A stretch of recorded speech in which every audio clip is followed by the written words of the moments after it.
ಇದು vegetable cutlet ತುಂಬ easy and simple recipe. ನಾನಿಲ್ಲಿ ಹೆಸರು ಕಾಳನ್ನ ಮೊಳಕೆ ಕಟ್ಟಿರೋದನ್ನ ಇಟ್ಕೊಂಡಿದ್ದೀನಿ. ಇದನ್ನು ಒಂದು ಮಿಕ್ಸರ್ ಜಾರ್ಗೆ ಹಾಕಿ ಒಂದು 2ರಿಂದ 3 ಹಸಿರು ಮೆಣಸಿನ್ಕಾಯಿನ ಹಾಕಿ ಶುಂಠಿನ ಹಾಕಿ ರುಬ್ಕೊತಾ ಇದ್ದೀನಿ. ಈ ಹದಕ್ಕೆ ಇರಬೇಕು, ಒಂದು ತಟ್ಟು ಅಂತ. ಅದಕ್ಕೆ ನೀರು ಒಂದು 2 ಡ್ರಾಪ್ ಕೂಡ ನೀರು ಹಾಕಬಾರ್ದು. ನಂತರ ನಿಮಗೆ ಯಾವ್ಯಾವ ತರಕಾರಿ ಬೇಕೋ ಅದನ್ನೆಲ್ಲ ಸಣ್ಣದಾಗಿ ಹಚ್ಚಿಟ್ಕೊಂಡು ಅದ್ರ ಒಳಗಡೆ ಹಾಕೋಬೇಕು. ನಾನಿಲ್ಲಿ ಕ್ಯಾರೆಟು, ಎಲೆಕೋಸು, ಈರುಳ್ಳಿ, ದಪ್ಪು ಮೆಣಸಿನ್ಕಾಯಿ ಅಂದರೆ ಕ್ಯಾಪ್ಸಿಕಮ್ನ ಸೇರಿಸ್ಕೊತಾ ಇದ್ದೀನಿ. ನೀವಿಲ್ಲಿ ಆಲೂಗೆಡ್ಡೆ ಸಣ್ಣದಾಗಿ ತುರಿದು ಸೇರಿಸ್ಕೋಬಹುದು. ನಂತರ ಚಿಲ್ಲಿ ಪೌಡರು ಮತ್ತು ಜೀರಾ ಪೌಡರು ಮತ್ತು ರುಚಿಗೆ ತಕ್ಕಷ್ಟು ಉಪ್ಪನ್ನು ಸೇರಿಸಿ ಚೆನ್ನಾಗಿ ಮಿಕ್ಸ್ ಮಾಡ್ಕೊತಾ ಇದ್ದೀನಿ.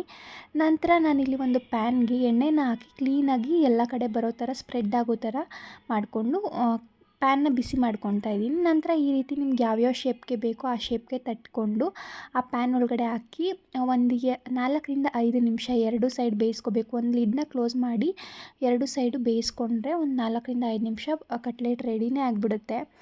ಇದು ತುಂಬ ಹೆಲ್ದಿ ರೆಸಿಪಿ. ನೀವು ಕೂಡ ಟ್ರೈ ಮಾಡಿ, ಹೇಗೆ ಬಂತು ಅಂತ ಕಮೆಂಟಲ್ಲಿ ತಿಳಿಸಿ.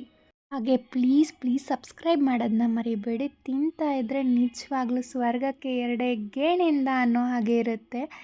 ಥ್ಯಾಂಕ್ ಯು ಸೋ ಮಚ್ ವಿಡಿಯೋನ ಕಂಪ್ಲೀಟಾಗಿ ನೋಡಿದ್ದಕ್ಕೋಸ್ಕರ.